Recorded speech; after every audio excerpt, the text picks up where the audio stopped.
இந்த சின்ன திரையை பார்த்துட்டு இருக்கிற எல்லா சகோதரர்களுக்கும் என் வணக்கம். 7 தலைமுறையா 208 வருஷமா தொடர்ந்து சித்த வைத்தியம் செஞ்சுட்டு வந்த நம் சிவராஜ் தாத்தாவின் பேரன் நான். சேலம் சிவராஜ் சித்த வைத்திய சாலையின் மருத்துவ முகாங்கள் எல்லா இடத்துலையும் தொடர்ந்து நடைபெறும். இதுக்கு உங்க அன்பும் ஆதரவும் எங்களுக்கு எப்பவும் தேவை. எப்பயும் ஏண்டா பேர பசங்களா இந்த மாதிரி தப்பு பண்றீங்க அப்படின்னு சொல்லும் நம்ம அன்பு சிவராஜ் தாத்தாவின் ஆசிர்வாதத்துடன் அவர் கூறிய அறிவுரைகளை உங்களுக்கு சமர்ப்பிக்கிறேன். சின்ன திரையை பார்த்து கொண்டிருக்கும் எனது அருமை தமிழ்நாட்டில் உள்ள எனது சொந்தங்கள் யாவருக்கும் சேலம் சிவராஜ் சித்த வைத்தியசாலையின் வணக்கத்தையும் நன்றியும் மீண்டும் தெரிவித்துக் கொள்கிறோம். சேலம் சிவராஜ் சித்த வைத்தியசாலையில் இந்த சேலம் சிவராஜ் தாத்தா இன்றைக்கி பேசுகிற நிகழ்ச்சி என்னன்னாக்க, பலகீனம், ஆண்மை குறைவு, இல்லறம்பத்துக்கு ஈடுபாடு முடியாமை, நரம்பு தளர்ச்சி, விந்து கட்டுப்பாடு இல்லை, கர்ப்பணுக்கள் குறைவு அப்படிங்கிற நிகழ்ச்சி தான் இந்த நிகழ்ச்சியில் நான் பேசுகிறேன். இந்த பலகீனத்தை பற்றி ஏன் இவ்வளோ விளக்கம் சொல்கிறேன் அப்படின்னாக்க, தமிழ்நாட்டில் பார்த்திங்கன்னா இன்றைக்கி வந்துகிட்டு இருக்கிற சிகிச்சைக்காக வந்துட்டு இருக்கிற பேர பசங்களையும் மகன் போன்ற வாலிபர்களையும் பார்க்கும்போது பார்த்திங்கனாக்க மனசுக்கு இன்னும் சங்கடம், இன்னும் வேதனை, இன்னும் வருத்தம்னே கிடையாது. என்ன காரணம் அப்படின்னு பார்த்திங்கனாக்க, தமிழ்நாட்டில் இன்றைக்கி 13 வயசில் ஆண்டவன் என்ன சொல்கிறான், 13 வயசில் விந்தை உற்பத்தி பண்ணி 25 வயசுக்குள்ளே சேர்த்து வச்சுக்க, 25 வயசில் சேர்த்து வச்சுக்கிட்ட விந்தை 35 வயசுலேருந்து 45 வயசு அந்திம காலம் நீ உயிரோடு இருக்கிறவங்களும் அந்த விந்து கட்டுப்பாட்டை செலவு செஞ்சுக்கிட்டு நீயும் மனைவியும் நடவுட பாவனை, ஓடி ஆடி வேலை தெம்பு உற்சாகத்தோட குழந்தை பாக்கியத்தை பெற்று அந்த குழந்தைங்களை படிக்க வச்சு ஆளாக்கி அதுங்களுக்கு கல்யாணத்தை பண்ணி கொடுத்து அதுங்களுக்கு பேர குழந்தைங்களை கொஞ்சிக்கிட்டு நீயும் மனைவியும் சந்தோஷமாக கையை கோத்துக்கிட்டு கோயில் குளம் போகிற அளவுக்கு உனக்கு விந்து கட்டுப்பாடை கொடுத்துருக்குற ஆண்டவன், நீ என்ன பண்ணுற? 13 வயசில் விந்து உற்பத்தி பண்ணி 25 வயசு வரத்துக்குள்ளே நண்பன் சொன்னாங்கிற, கேர்ள் ஃப்ரெண்டு சொன்னாங்கிற, இவன் சொன்னாங்கிற, அவன் சொன்னாங்கிற, அப்படியே சொல்லி சொல்லி உன் வாழ்க்கையை சின்ன பண்ணப்படுத்தி இன்றைக்கி எதுக்குமே தகுதி இல்லாமல் வர. இன்றைக்கி 13 வயசுலேருந்து 27 வயசு வரத்துக்குள்ளே பார்த்தீங்கன்னாக்க இன்றைக்கி தமிழ்நாட்டில் நான் வணங்கும் ஆஞ்சநேயர் சத்தியமாக சொல்கிறேன், இதில் பொய்யோ உங்களை ஏமாத்துறதுக்காக இந்த வார்த்தையை சொல்ல, நான் வணங்கும் ஆஞ்சநேயர் சத்தியமாகவும் நான் வணங்கிக்கிட்டு இருக்கிற 18 சித்தர்கள் ஞானிகளின் மேல் ஆசையிட்டும் இந்த நிகழ்ச்சி சொல்கிறேன். இன்றைக்கி 27 வயசுக்குள்ளே இருக்கிற பசங்க பார்த்திங்கனாக்க ஆண் குறியினுடைய அளவு பார்த்திங்கன்னா 2 அங்குலம் தான், 2 அங்குலம் அல்லது 1.5 அங்குலம் தான் இருக்கக்கூடிய அளவுக்கு இன்றைக்கி சிகிச்சைக்கு தாத்தா சிகிச்சை பண்ணு தாத்தா சிகிச்சை பண்ணு தாத்தா அப்படின்னு வந்துகிட்டு இருக்கிற பசங்களை பார்த்தா 2 அங்குலம் 2.5 அங்குலத்துக்குள்ளே தான் இருக்குது. அந்த பசங்களை அங்கேருந்து ஆஃபீஸுக்கு வரும்போதே பார்த்தோம்னாக்க அவனுங்க நடந்து வரும்போதே பார்த்தோன்னே தாத்தா என்ன சொல்கிறேன், சிகிச்சைக்கு வரவங்க அத்தனை பேர்த்தையும் பார்க்கும்போது எந்த பையனாக இருந்தாலும் சரி, ஒரு ஆளை பார்க்கும்போது அவன் எப்படி இருக்கிறான், என்ன மாதிரி இருக்கான், உட்கார்ந்துருக்கும்போது எப்படி இருக்கான், நின்றுட்டு இருக்கும்போது எப்படி இருக்கான், அவன் முகத்தை பார்த்தோன்னே கண் குழி விழுந்து கண்ணை உழுவுற அளவுக்கு இருக்கானா, அந்த ஒடுக்கத்தை மறைக்கிறதுக்காக தாடி வச்சுருக்கானா அப்படின்னு பார்த்தோன்னே அவனை குணப்படுத்த முடியுமா, குணப்படுத்த முடியாதா அப்படின்னு சொல்லி திரும்ப அவனை அனுப்பக்கூடிய அளவுக்கு நான் இன்றைக்கி இருந்துகிட்ருக்கேன். இன்றைக்கி சிகிச்சைக்கு வந்துட்டுருக்கிற பார்த்திங்கனாக்க அதிகபட்சமாக சென்னையில் இருந்தாலும் சரி, சேலத்தில் இருந்தாலும் சரி, ஈரோட்டில் இருந்தாலும் சரி, இல்லை முகாம்களில் நான் இருந்தாலும் சரி, அந்த மாதிரி 2 அங்குலத்துக்குள்ளே சிறுத்த போகிற பையன் யார் வந்தாலும் அவங்களுக்கு நான் சிகிச்சையே பண்ணுறதில்ல, திரும்ப அனுப்பிச்சிட்றேன். இன்றைக்கி நான் உண்மையை தான் சொல்கிறேன். இன்றைக்கி தமிழ்நாட்டில் 27 வயசுக்குள்ளே இருக்கிற பசங்க 2 அங்குலத்துக்குள்ளே எப்படி அவனுங்களுக்கே நடவுட பாவனை இல்லை, ஓடி ஆடி வேறு தெம்பு இல்லை, உற்சாகம் இல்லை, மனசுக்குள்ளே ஒரு பயம், ஐயோ இப்படி ஆகிப்போச்சே, இந்த மாதிரி ஆகிப்போச்சே, நம்ம வாழ்க்கை வீணாக போச்சே, நம்ம என்ன பண்ண போகிறோம், வாழ்கிற வாழ்க்கை வீணாக போச்சே அப்படிங்கிற அளவுக்கு கவலைப்படக்கூடிய அளவுக்கு தான் இன்றைக்கி ஆண்குறி சிறுத்து சின்னதாகி எதுக்குமே தகுதி இல்லாத அளவுக்கு வரானுங்க. முன்னையெல்லாம் என்ன பண்ணுவானுங்க, இப்படி நின்றுட்டுருப்பான், நின்றுட்டு இருக்கும்போது தன்னுடைய ஆண்குறி இப்படி பார்த்தானாக்கவே, இப்படி கீழே பார்த்தானவே ஆண்குறி தெரியும், என்ன பருமனில் இருக்குது, என்ன சைஸில் இருக்குது, அந்த வீரியம் எந்த அளவுக்கு இருக்குது அப்படிங்கிறத பார்த்துட்டு அவனே சந்தோஷப்படுவான். அடி அப்போ இந்த அளவுக்காக நம்ம ஆண்குறியும் வீரியமும் விருப்பத்தன்மையும் இருக்குது அப்படின்னு சந்தோஷப்படுவான். இந்த 27 வயசுக்குள்ளே நண்பன் சொன்னான்னு சொல்லி, கேர்ள் ஃப்ரெண்டு சொன்னான்னு சொல்லி, செல்ஃபோனை பார்த்தேன்னு சொல்லி, இல்லாத தவறெல்லாம் செஞ்சுட்டு நீ வாழ்க்கையை அழிச்சிக்கிட்டு வரான் பாரு. அப்போ அந்த மாதிரி அழிச்சிக்கிட்டு வரான் இல்லையா, அந்த மாதிரி அழிச்சிக்கிட்டு வரவன் 6 வருஷம் 8 வருஷம் 10 வருஷம் தப்பு செஞ்சு வரான். அந்த மாதிரி தப்பு செஞ்சு வரும்போது முன்ன நின்றுட்டு இருக்கும்போது உன் ஆண்குறி பார்க்கலான்னு இப்படி பார்த்தேனாவே உன் ஆண்குறி சைஸ் தெரியும், அப்படியே பார்க்கறதுக்கு உன் கண்களாக காட்சியாக இருக்கும் உனக்கு. இதே தவறு 8 வருஷத்துக்கு மேலே தவறு செஞ்சு பலவிதமான தவறுகள் சொல்ல முடியாத அளவுக்கு தவறு செஞ்சு வரையன். அந்த மாதிரி வந்தப்போ உனக்கு 2 அங்குலத்துக்குள்ளே ஆண்குறி சிறுத்து போச்சு. அந்த மாதிரி சிறுத்து போகும்போது நீ தொட்டு பார்க்கலான்னு தொட்டு பார்த்தீங்கன்னா கூட உன் ஆண்குறி அதை காய் பகுதியிட்ட ஒண்டிக்கிட்டு இருக்கும். அந்தளவு சிறுத்து போயிருக்கோம், நீ பார்க்க முடியாது. அதே நீ ஆண்குறியை நல்ல முறையில் எப்படி இருக்குன்னு பார்க்கலாம் அப்படின்னு சொல்லிட்டு எவ்வளவு குனிய முடியுமோ உடம்பை பெண்டாக வளைச்சி குனிஞ்சு பார்த்தீங்கன்னா கூட உன் ஆண்குறி இருக்கிற சைஸ் தெரியாது. என்ன காரணம்? 8 வருஷத்துக்கு மேலே 10 வருஷத்துக்கு மேலே தவறு செய்கிறேன். ஒரு நாளைக்கு 2 முறை 3 முறை நண்பன் சொன்னாங்கிற, கேர்ள் ஃப்ரெண்டு சொன்னாங்கிற, தப்பு செஞ்சு இன்றைக்கி வாழ்க்கையை வீண் பண்ணி எதுக்குமே தகுதி இல்லாத அளவுக்கு நீ வந்துட்டல்ல. இப்போ ஆண்குறி குனிஞ்சு பார்த்தீங்கன்னா கூட உனக்கே தெரியல. அதே 2 அங்குலத்தில் இருக்கிற ஆண்குறி, நான் வணக்கம் ஆஞ்சநேயர் சத்தியமாக மீண்டும் சொல்கிறேன், நீ தண்ணி ஊற்றும்போது தலைக்கோட தண்ணி ஊற்றுற, உடம்புக்கு தண்ணி ஊற்றுறேன்னு வச்சுக்க. தண்ணி ஊற்றி உடம்புல பட்டதுக்கப்புறம் நீ உன் ஆண்குறியை எந்த இடத்துல இருக்குது அப்படின்னு நீ கையை வச்சு தொலைவினா கூட உனக்கு கண்டுபிடிக்க முடியாது. கையை வச்சு நீ தொலைவினா கூட ஆண்குறி எந்த இடத்துல இருக்குது அப்படின்னா கூட கண்டுபிடிக்க முடியாது. அந்தளவு சிறுத்து சின்னதாகி போய் எதுக்குமே தகுதி இல்லாமல் போயிருக்கு. இன்றைக்கி சிகிச்சைக்கு வந்துட்டு இருக்கிற அத்தனை பசங்களும் பார்த்தீங்கன்னா 27 வயசுக்குள்ளே, 30 வயசு 35 வயசுலாம் கிடையாது, 27 வயசுக்குள்ளேயே இன்றைக்கி தமிழ்நாட்டில் இருக்க அத்தனை பேர பசங்களும் இதே அளவில் தான் இருந்துகிட்ருக்காங்க சிகிச்சைக்கு வரவங்க. அது நான் என்ன சொல்கிறேன், சேலம் சிவராஜ் தாத்தா ஆரம்ப காலத்திலேருந்து இந்த நிகழ்ச்சியை நம்ம சொல்லிக்கிட்டு இருக்கேன். ஆரம்ப காலத்திலேருந்து இந்த நிகழ்ச்சியை சொல்லிக்கிட்டு இருக்கேன். என்ன சொல்லிக்கிட்டு இருக்கேன்? இந்த பலகீனத்தில் ஆண்மை குறைவால் இல்லன்பத்துக்கு ஈடுபட தகுதி இல்லாத பசங்களை, ஆண்மை குறைவு இல்லன்பத்துக்கு ஈடுபட முடியல, நரம்பு தளர்ச்சி ஏற்பட்டு போன என் மகன் போன்ற வாலிபர்களை நான் என்ன சொன்னேன், நீங்கள் கவலையே படக்கூடாது. இந்த தப்பு செஞ்சதுக்கு நீங்கள் கவலையே படக்கூடாது. எத்தனை வருஷம் தவறு செஞ்சுருந்தாலும் சரி, தாத்தா உங்களுக்கு குணப்படுத்தி கொடுத்து மகிழ்ச்சி பண்ணி உங்களை சந்தோஷமாக மனவரையில் உட்கார வச்சு கல்யாணம் கட்டி குழந்தை குட்டி பெற்று நீங்கள்லாம் 3 பேரும் 100 ஆண்டு நல்லா இருக்கிற அளவுக்கு செஞ்சு கொடுக்க முடியும் சேலம் சிவராஜ் தாத்தானால் அப்படின்னு நான் சத்தியம் பண்ணி முன்னாடி சொல்லிக்கிட்டு இருந்தேன்.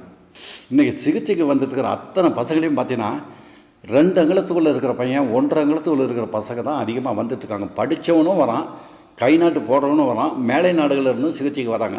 இந்த மாதிரி வந்துட்டுருக்கிறவங்கள சேலம் சிவராஜ் தாத்தா மனசு வச்சாலும் 76 வயசில் எவ்வளோ அனுபவ பிடிப்புள்ள சேலம் சிவராஜ் தாத்தா நானே குணப்படுத்தலாம் அப்படின்னு நினச்சா கூட என்னாலேயே குணப்படுத்தி கொடுக்க முடியாது. என்னாலேயே அந்த பசங்களை குணப்படுத்தி கொடுக்க முடியாது. உண்மையாலுமே சத்தியமாக இதை நீங்கள்லாம் கோச்சிக்கிட்டாலும் சரி, வருத்தப்பட்டாலும் சரி, வேதனைப்பட்டாலும் சரி, இந்த சித்த வைத்தியம் பண்ணிகிட்டு இருக்கிற சேலம் சிவராஜ் தாத்தாக்கு இவ்வளோ அனுபவ படிப்பு இருக்கிறதுனால ஒவ்வொருத்தரையும் பார்க்கும்போது நான் கண்டுகொண்ட நிகழ்ச்சி என்ன அப்படின்னா, இன்றைக்கி ஒரு பையனை கூட குணப்படுத்தி கொடுக்கவே முடியாது. எப்போ 27 வயசுக்குள்ளே இருக்கிற பசங்க அவங்க வாழ்க்கை முடிஞ்சு போச்சு. அதான் ஆண்டவன் என்ன சொல்கிறான், நான் எத்தனை தடவை திருந்துறான்னு சொல்லி பார்க்குறேன், நீங்கள் கேட்க மாட்டேன்னு தவறு செஞ்சுக்கிட்டே போனீங்க.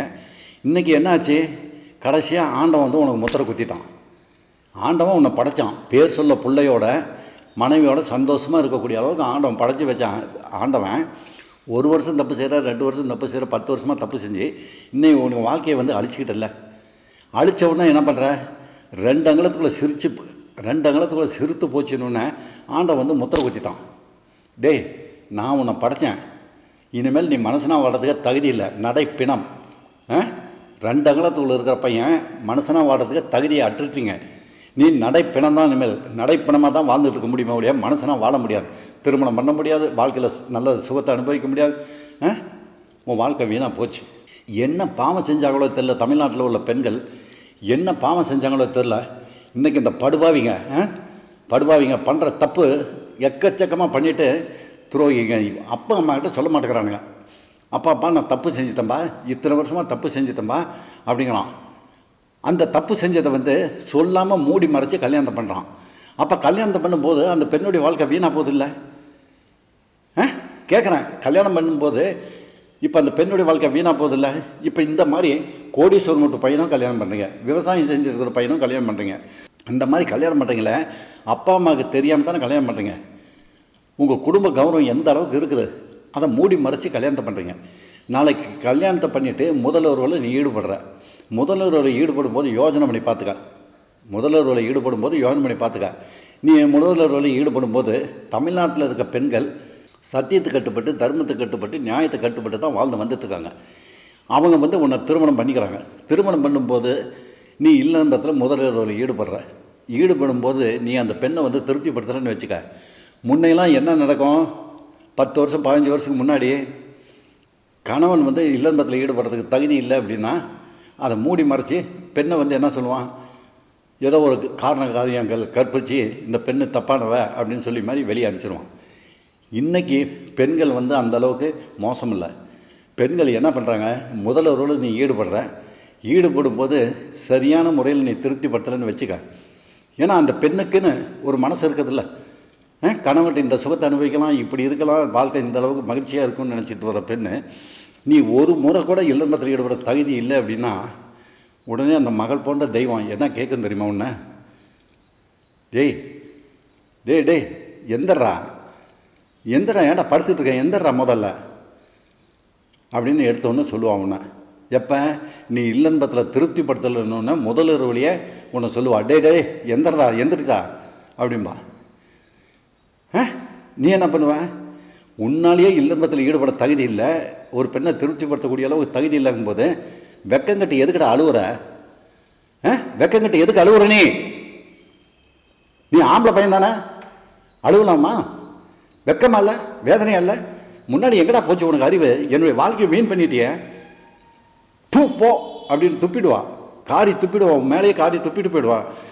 இன்றைக்கி பெண்கள் எல்லாம் அந்த அளவுக்கு இருந்துகிட்டு இருக்கிறாங்க. இன்றைக்கி தமிழ்நாட்டில் இந்த நிகழ்ச்சி தமிழ்நாட்டில் பாருங்கள், தை மாதம் பிறந்துருச்சு. தை மாதத்தில் இந்த நிகழ்ச்சியில் எத்தனை ஆயிரம் மகன் போன்ற வாலிபர்கள் அவதிப்பட போகிறானுங்க தெரியுமா? பெண்கள் அத்தனை பெண்களுக்கும் வாழ்க்கை இல்லாமல் போகுது. இன்றைக்கி யோஜனை பண்ணிப்பார். பைத்தியக்காரனாக இருக்கிற படித்தவன் இருக்கிற என்ன சொல்கிறது உங்களையெல்லாம்? சொல்லு, என்ன சொல்கிறது உங்களையெல்லாம்? முன்ன ஒரு காலத்தில் என்ன சொன்னேன்? என் தமிழ்நாட்டு வாலிபர்களை அடிச்சுக்கிட்டு உலக நாடுகளே ஆள் இல்லைன்னு சொல்லிகிட்டு இருந்தேன். நான் பெருமைப்பட்டுக்கிட்டு இருந்தேன். நான் இன்றைக்கி ஒரு பெண்ணு வந்து சீ போடா நீலாம் மனுஷனாடா, எந்தரா வெளியே போடா நீ வீட்டை விட்டு அப்படின்னு சொல்லக்கூடிய அளவுக்கு நீங்கள் கலாச்சாரத்தை மாற்றி கொண்டு வந்துட்டீங்களே. படித்தவனும் சரி, கை நாட்டு போடுறவனும் சரி, என்னடா இதெல்லாம் ஒரு கலாச்சாரம்?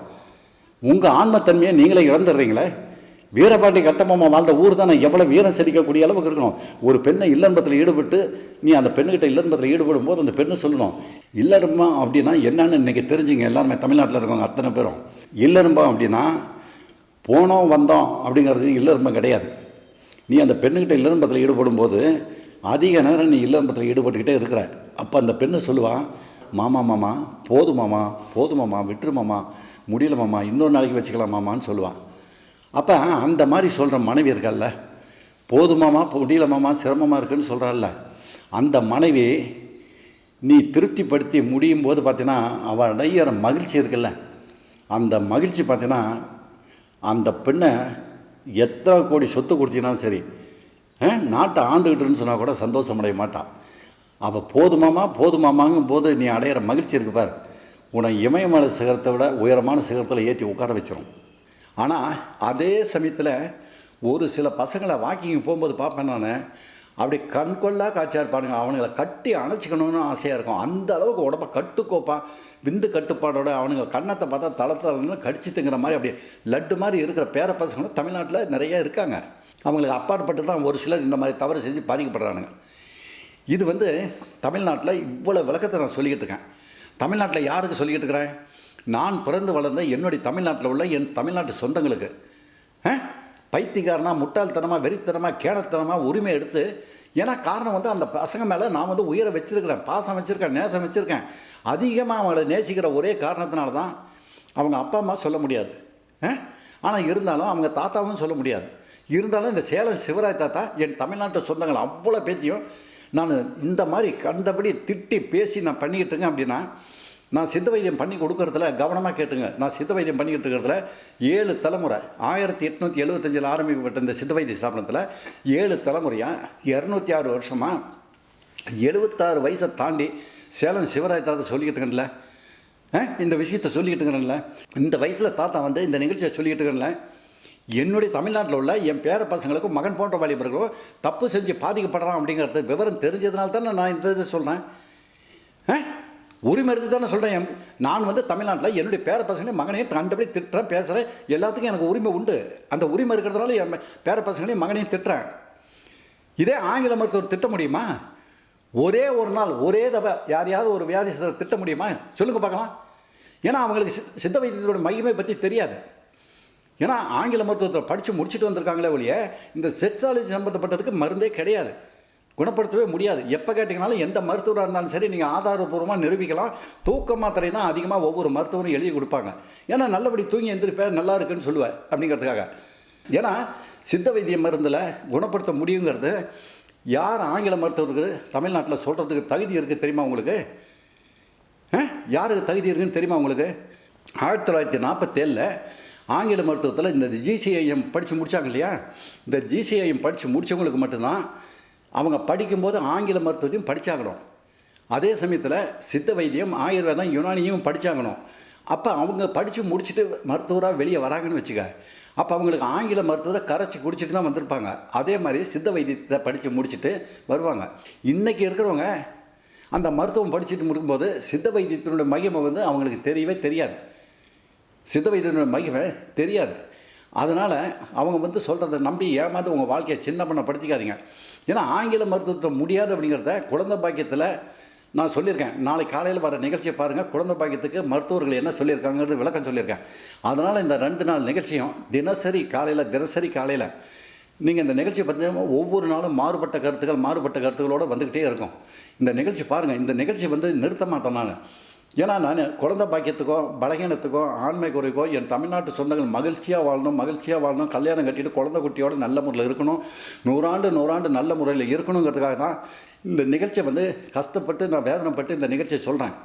ஏன்னா இது சித்த வைத்தியத்தில் மட்டும்தான் பண்ண முடியும். 18 சித்தர்களும் ஞானிகளும் சொல்லி வச்ச ரகசியத்தை படித்து முடிச்சு வந்ததுனால இந்த 7 தலைமுறையில் வந்த இந்த சேலம் சிவராய் தாத்தா 76 வயசில் அனுபவ படிப்பு இருக்கிறதுனால தான் இது இவ்வளோ உரிமை எடுத்து சொல்கிறேன்.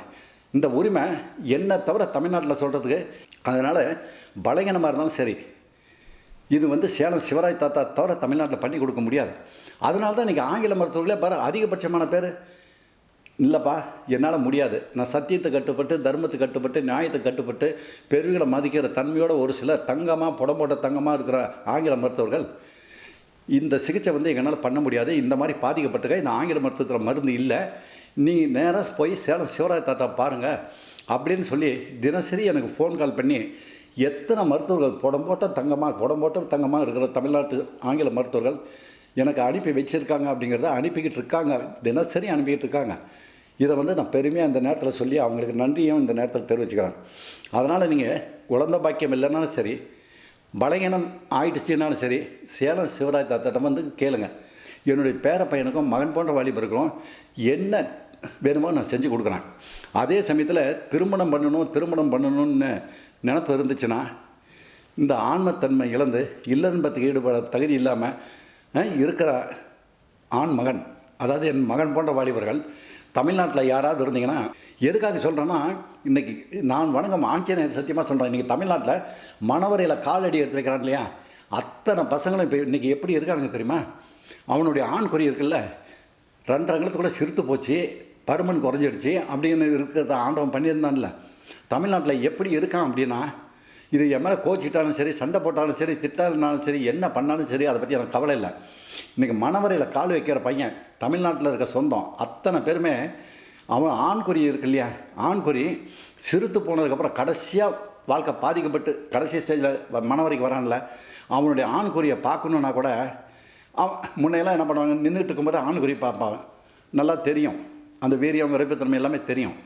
இப்போ என்ன இருக்கும் அந்த பையனுக்கு இப்படி குனிஞ்சு எவ்வளோ குனிஞ்சு ஆண்குறியை பார்த்தனா கூட அந்த ஆண்குறி காய் பகுதிக்குள்ளே போய் ஒட்டிக்கிட்டு இருக்கும், 2 அங்கலத்தோடு சிறுத்து போயிருக்கும். அவனுக்கே அவன் ஆண்குறி தெரியாது. ஐயோ ஆண்குறி இருந்தது எங்கடா போச்சுன்னு தொலைவான். அந்த அளவுக்கு அவன் குனிஞ்சு பார்க்கணும் அந்த ஆண்குறியை பார்க்குறதுக்கு. அந்த மாதிரி இருக்கிறவங்க இன்றைக்கி மணவரையில் காலடி எடுத்து வைக்கிறான். தமிழ்நாட்டில் அதிகபட்சமான வாலிபர்கள் வைக்கிறாங்க. இந்த மாதிரி ஸ்டேஜ் தான் இன்றைக்கி தமிழ்நாட்டில் 23 வயசு 25 வயசு இந்த வயசில் வர பசங்களை பார்த்தீங்கன்னா இன்றைக்கி அதிகபட்சமாக. அதனால தான் நான் என்ன சொல்கிறேன்னா, தமிழ்நாட்டுக்கே ஒரு பெரிய பெருமை என்ன அப்படின்னா, இந்த சேலம் சிவராய் தாத்தாக்கு ஒரு ஆளை பார்க்கும்போது சித்த வைத்திய சிகிச்சைக்கு வரும்போது நாடி பார்த்து அவங்களுக்கு விவரம் அறிஞ்சு சொல்லணும் தான் முறை. நாடியை பார்த்து சொல்லக்கூடியது தான் சித்த வைத்தியத்தினுடைய முறை.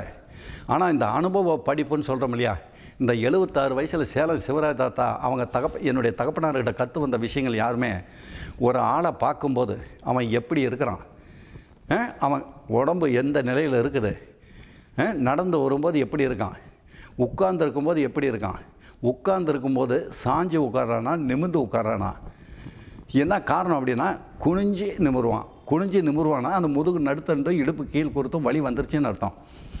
அப்போ அவனுடைய கன்னத்தை பார்க்கும்போது கண் குழி விழுந்து கண்ணை ஒடுக்கல் விழுந்தாவே அவன் இல்லறம்பத்துக்கு தகுதி இல்லைன்னு அர்த்தம். கண் குழி விழுந்து கண்ணை ஒடுக்கல் விழுந்தா அவன் இல்லறம்பத்துக்கு தகுதி இல்லை அப்படிங்கிற ஸ்டேஜில் தான் இன்றைக்கி அதிகபட்சமான என் பேர பசங்களும் மகன் போன்ற வாலிபர்களும் 23 வயசு 24 வயசில் இந்த மாதிரி தான் வந்துக்கிட்டு இருக்காங்க. ஆண்குறி தொங்கும் நிலைக்கு வந்துருச்சுன்னா கடவுளே கடவுளே கடவுளே, ஆண்குறி மட்டும் இன்றைக்கி ஒரு பையனுக்கு வந்து தொங்கும் நிலைக்கு வந்துருச்சு அப்படின்னு வச்சுக்கோங்க. தொங்கும் நிலைக்கு வந்துருச்சுன்னா அவன் அதுக்கு மேலே மனுஷனாக வாழ வேண்டிய அவசியமே இல்லை. 2 காய் பகுதியும் இப்படி இருக்குது. ஆண்குறி வந்து தொங்கிடும். ஏன்னா 6 வருஷம் 8 வருஷம் தவறு செஞ்சு வரான். இன்றைக்கி தமிழ்நாட்டில் அதிகபட்சமான வாலிபர்கள் பாதிக்கப்பட்டு இருக்கிறதுக்கு இதுதான் காரணம். முதல்ல இருந்து சொன்னேன் இல்லையா, திருந்துடா கண்ணுன்னு சொன்னால் கேட்க மாட்டேங்கிறேன். அப்போ ஆண்குறி சிறுத்து போய் சின்னதாகி போய் தொங்கும் நிலைக்கு வந்துருச்சேன். இப்போ குணப்படுத்தவே முடியாது, அந்த ஸ்டேஜுக்கு வந்துட்டேன்.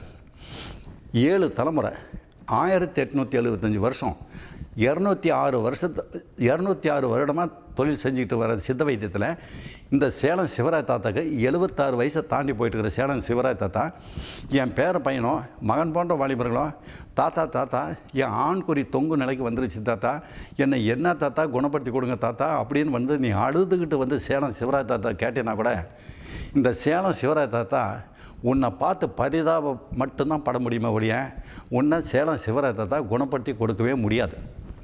சேலம் சிவராஜ் தாத்தா உன்னை குணப்படுத்தி கொடுத்து மனுஷனை ஆக்கி கொடுக்கவே முடியாது. ஏன்னா தொங்கு நிலை வந்துருச்சு. அப்போல்லாம் சொன்னதை கேட்கல. இந்த தொங்கு நிலை வந்துருச்சுனாவே உன் வாழ்க்கை இதுக்கு மேலே நீ மனுஷனை வாழ்ந்து என்னடா பண்ண போகிற? அந்த மாதிரி இருக்கிற பசங்க தான் இன்றைக்கி தமிழ்நாட்டில் என்ன பண்ணுறானுங்க, மகன் போன்ற வாலிபர்கள் அப்பா அம்மா திருமணம் பண்ணணுங்கிறாங்க. அந்த திருமணம் பண்ணும்போது அப்பா நான் தப்பு செஞ்சிட்டேன்ப்பா, 2 வருஷமாக தப்பு செஞ்சுருக்கேன், 5 வருஷமாக தப்பு செஞ்சுருக்கேன், என் உடம்பு இல்லறம்பத்துக்கு தகுதி இல்லைப்பா, எனக்கு இப்போ திருமணம் வேண்டாம்பா அப்படிங்கிற வார்த்தையை இவ்வளோ தப்பு செஞ்சு பாதிக்கப்பட்ட என் உடம்பு எதுக்குமே தகுதி இல்லாமல் இருக்கிறேன்பா, எந்த மருத்துவர்கிட்டையாவது கூட்டிகிட்டு போய் காட்டி குணப்படுத்தி கொடுங்கப்பா அப்படின்னு தமிழ்நாட்டில் எந்த படுபாவியாவது சொல்கிறானா சொல்லு? தாத்தா கேட்குறேன், எந்த படுபாவியாவது என் பேர பசங்களாக இருந்தாலும் சரி மகன் போன்ற வாலிபர்களாக இருந்தாலும் சரி எந்த படுபாவியாவது அப்பா கிட்ட இப்படி ஆயிடுச்சுப்பா என் வாழ்க்கை வீணாக போச்சுப்பான்னு எந்த படுபாவியாவது அப்பா கிட்ட சொல்கிறானா? அப்பா திருமணம் சொல்லும்போது மூடி மறைச்சிக்கிட்டு தன் ஆண்மைத்தன்மையை வெளியே சொல்லாமல் கொலைக்குத்தமாக கொலைக்குத்தம் செஞ்சிட்டியா நீ சொல்ல மறைக்கிறதுக்கு? உன் உடம்புல இருக்கிற விந்து கட்டுப்பாடு குறைஞ்சது, இதில் என்ன கௌரவ பிரச்சனை இருக்குது? பெத்த தாய் தகப்பனார் சொல்லணும்ல. நீ அந்த மாதிரி சொன்னீங்கன்னா தமிழ்நாட்டில் இருக்க பெத்த தாய் தகப்பனார் எல்லாமே பைத்தியக்காரங்களாக இருக்காங்க. சில பேர் எப்படி இருக்காங்க, என் பையன் தங்கமானவன், என் பையன் தப்பே செய்யாதவன், தவறு அப்படின்னா என் பையனுக்கு தெரியாது, நான் வளர்த்தன வத மாதிரி தமிழ்நாட்டில் எந்த பெத்த தாய் தகப்பனாரும் வளர்த்திருக்க மாட்டாங்க, அந்தளவு கட்டுக்கோப்பாக நான் வளர்த்தி வந்திருக்கேன் அப்படின்னு சொல்லுவான் தமிழ்நாட்டில் இருக்க ஒவ்வொரு பெத்த தாய் தகப்பனாரும். ஆனால் அவனுடைய வாழ்க்கை எதுக்குமே தகுதி இல்லாத ஸ்டேஜில் தான் அவன் திருமணத்துக்கு தகுதியாக வரான். பெண்ணை பெற்ற தாய் தகப்பனார் அவ்வளோ தமிழ்நாட்டில் இருக்கிற பெண்ணை பெற்ற தாய் தகப்பனார் அத்தனை பேர்த்து பாதத்தையும் தொட்டு வணங்கி நான் சொல்கிறேன். இன்றைக்கி உங்கள் பொண்ணு வந்து பிறக்கும்போதே என்ன சொல்கிறீங்க நீங்கள், மகாலட்சுமி பிறந்துட்டான்னு கொஞ்சுவீங்க. அந்த பெண் வளர்த்தி ஆளாக்கி திருமணம் பண்ணலாங்கிற ஒரு நேரம் வரும்போது ஆண்டவனே எப்படியாவது என்னுடைய மகளுக்கு எப்படியாவது ஒரு நல்ல வரன் கிடைக்கணும், படித்து முடிச்சிருக்கணும், பெரிய உத்தியோகத்தில் இருக்கணும், அந்த குடும்பம் நல்ல கௌரவமான குடும்பமாக இருக்கணும், என் பெண்ணு போய் நல்ல கணவனோட சந்தோஷமாக இருந்து குழந்தை கட்டி பெற்றுக்கிட்டு 100 ஆண்டு நல்லா இருக்கணும்னு ஒவ்வொரு பெத்த தாய் தகப்பனாரும் தமிழ்நாட்டில் வேண்டிக்கிட்டு இருக்காங்க. இந்த சூழ்நிலை தான் தமிழ்நாட்டில் நடந்துகிட்டு இருக்கு. இன்றைக்கி பெண்ணை பெற்ற தாய் தகப்பனார் அத்தனை பேர்த்து பாதத்தையும் தொட்டு நான் வணங்குறேன். உங்கள் பெண்ணுக்கு தை மாதம் 10 நாள் இருக்குது, தை மாதம் வர்றதுக்கு 10 நாள் இருக்குது. இந்த 10 நாளில் உங்கள் பெண்ணுக்கு நீங்கள் வரனை பார்க்கும்போது நண்பன் சொன்னான் அப்படின்னு சொல்லி ஏமாந்துடாதீங்க. நண்பன் சொல்கிறான் மாப்பிள்ளை இருக்குது அப்படின்னு சொன்னால் ஏமாந்து போயிடாதீங்க. மீடியேட்டர் சொன்னால் ஒரு மீடியேட்டர் சொன்னால் கூட வாழ்க்கையில் ஏமாந்துடாதீங்க. மீடியேட்டர் சொல்கிற மாப்பிள்ளையை கண்டிப்பாக ஏற்றுக்காதீங்க. அதே மாதிரி சொந்த பந்தத்தில் யாராவது சொல்கிறாங்கன்னா கூட ஏற்றுக்காது.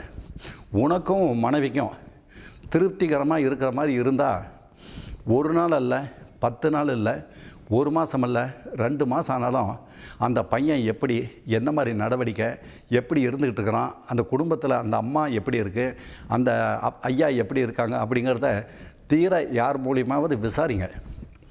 ஏன்னா 1000 காலத்து பயிர் இது. அதனால் விசாரிச்சிங்கனாக்க அந்த பையனை விசாரிக்கும் போதே நீங்கள் என்ன பண்ணுங்கள், அவனுடைய நண்பன் யார், நண்பன் எங்கே இருக்கிறான், எப்படி இருக்கான் அப்படின்னு நீங்கள் நண்பனை விசாரிச்சிட்டிங்கனாவே உன் பெண்ணை அவனுக்கு கொடுக்கலாமா வேண்டாமாங்கிற முடிவுக்கு வந்துடுவீங்க.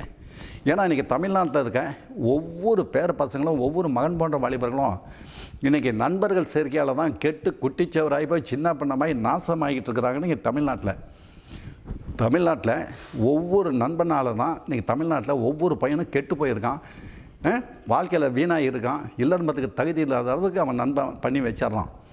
நண்பன் என்ன பண்ணுறான், சிரிக்க பேசுகிறான். உன் வாழ்க்கையை சீரழிச்சிட்டு போயிட்டான்ல இன்றைக்கி. நீ இந்த பெண்ணுக்கிட்ட போகலாம், அந்த பெண்ணுக்கிட்ட போகலாம், இப்படி தப்பு செய்யலாம், இந்த ட்ரிங்க்ஸ் சாப்பிட்லாம், அதை சாப்பிட்லாம், இதை சாப்பிட்லான்னு சிரிக்க பேசி உன் வாழ்க்கையை சீரழிச்சிட்டு போயிட்டான்ல. இப்போ நீ அவசரப்படுறதில்ல, அவன் சிரிச்சுக்கிட்டு வெளியே போகிறான், நீ அவசரப்பட்டுக்கிட்டு அழுதுகிட்டு இருக்கிற நீ இல்லையா. நண்பர்கள் சேர்க்க வேண்டாம். ஏன்னா 40 வருஷத்துக்கு முன்னாடி வந்த தமிழ்நாட்டு நண்பர்கள் தான் நண்பர்கள். தன் உயிரை கொடுப்பானுங்க அந்த காலத்து நண்பர்கள்லாம். இன்றைக்கி அந்த கலாச்சாரம் மாறிப்போச்சு. அதனால் எல்லா வியாதியுமே குணப்படுத்தலாம். எந்த வியாதியானாலும் யாருக்கு வேணுமாலும் குணப்படுத்தலாம். ஆனால் எல்லாருக்குமே குணப்படுத்த முடியுமா அப்படின்னா நிச்சயமாக குணப்படுத்த முடியாது. எல்லா வியாதியும் குணப்படுத்தக்கூடிய வியாதி. எல்லாருக்குமே குணப்படுத்த முடியுமா அப்படின்னா குணப்படுத்த முடியாது. என்ன காரணம், 2 காய் பகுதியும் இப்படி இருக்குது அப்படின்னா ஆண்குறி நிலத்தை பார்த்து தொங்கிடுது. அந்த மாதிரி நிலத்தை பார்த்து தொங்கிட்டா அவனுடைய வாழ்க்கையே முடிஞ்சு போச்சு. அதை குணப்படுத்தி கொடுக்க முடியும் அப்படின்னா இந்த சேலம் சிவராஜ் தாத்தானா முடியாது.